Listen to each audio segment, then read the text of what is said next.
Bonjour à tout le monde. Alors aujourd'hui, j'ai à cœur de vous parler de ce passage de l'évangile de Luc au chapitre 8 et au verset 22. C'est une histoire que nous connaissons bien, mais où il est bon de se replonger pour en tirer tous les enseignements qui sont puissants et qui fortifient notre cœur. Il nous est dit que les disciples sont montés dans une barque, que Jésus était avec eux, ils ont traversé le lac et durant cette traversée, eh bien, une tempête s'est levée, les flots se sont déchaînés, les vents étaient contraires, et la tempête était tellement furieuse et tellement terrible que les disciples se sont vus en péril et qu'ils ont vu leur dernière heure arriver.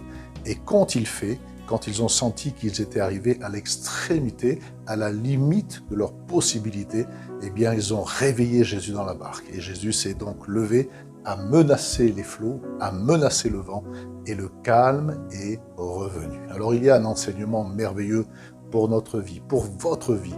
Vous savez, cette barque, elle est l'image de notre existence. Nous ne sommes finalement qu'un souffle qui paraît et qui s'en va. Nous ne sommes qu'une herbe qui fleurit et qui sèche. Nous ne sommes pas grand-chose. Il ne faut pas se prendre trop au sérieux.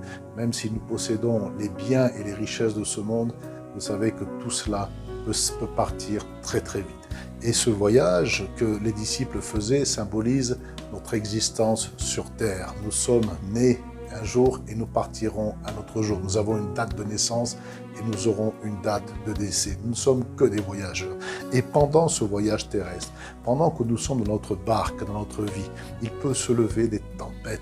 Et les vents peuvent être contraires. La mer peut se déchaîner. Et c'est là qu'il faut faire appel à Jésus. Car Jésus fait la différence dans la tempête. Alors je ne sais pas quelle est votre situation aujourd'hui.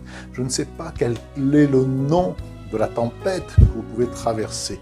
Mais si vous êtes dans l'adversité, si vous êtes en péril, si vous avez atteint vos limites, il faut réveiller Jésus dans votre barque.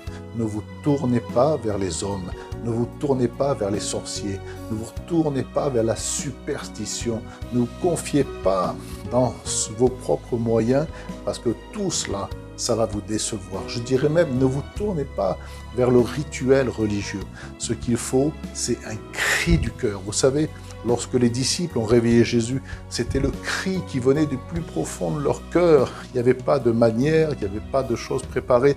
C'était un cri du cœur, c'était Jésus, viens nous sauver, nous sommes en péril. Alors aujourd'hui, c'est exactement ce que vous devez faire. Vous devez réveiller Jésus dans votre vie. Vous devez crier à lui de tout votre cœur. Et il ne tardera pas à se lever et à menacer les flots, à menacer les vents et à ramener le calme. Quel que soit le nom de la tempête, peut-être que vous êtes dans une maladie qui a été déclarée comme incurable et que même la médecine vous a condamné. Jésus peut vous guérir si vous criez à lui, si vous l'appelez.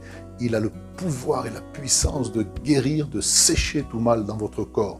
Peut-être que c'est une addiction qui est là depuis des années et qui détruit votre vie. Vous êtes là comme enchaîné. Nous pouvons vous séparer de l'alcool, nous pouvons vous séparer du tabac, nous pouvons vous séparer peut-être de la drogue.